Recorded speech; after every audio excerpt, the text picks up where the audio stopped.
Alright, so where we left off at the end of the last video was we were halfway through diagramming subargument 2. So let me just finish that bit up. Maybe one more for here. Okay, so that's no FRM. Now we need to do all BRM. So fill in this whole part of the B circle that is not also the M circle.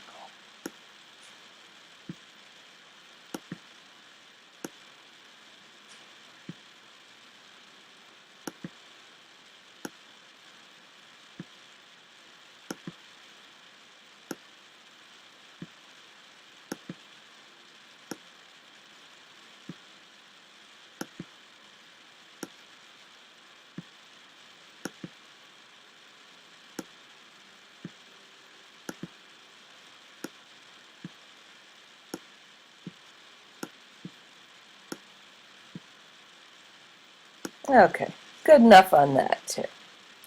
Okay, now that we have diagrammed both subarguments, now we can ask ourselves the following questions. So, is subargument 1 valid? Yes. We were able to diagram the two premises and come up with a valid conclusion based on those two premises. So, yes. And is subargument 2 valid? Well, we diagrammed the two premises, and is the conclusion diagrammed also? Yes. See that between the two premises, the whole area in between F and B, the overlap between F and B, is all filled in, which is what it takes for the statement, for the conclusion no FRB to be true. So, subargument 2 is also valid. And therefore, the Sorites as a whole is valid. And that's all there is to it. So the steps, again, were to symbolize the argument, and that just makes it easier to work with. And we can, just really focus on the form of the argument, which is what matters.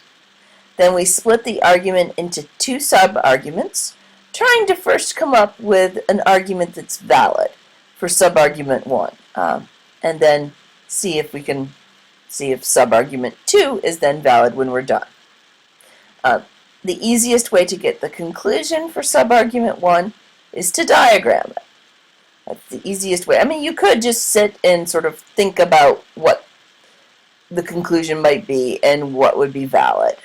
So you could do that too. But the easiest way is to just diagram it and see. And then we diagrammed subargument 2 to see if it was also valid, and it was, so the Sorites as a whole is valid. And that's all there is to it.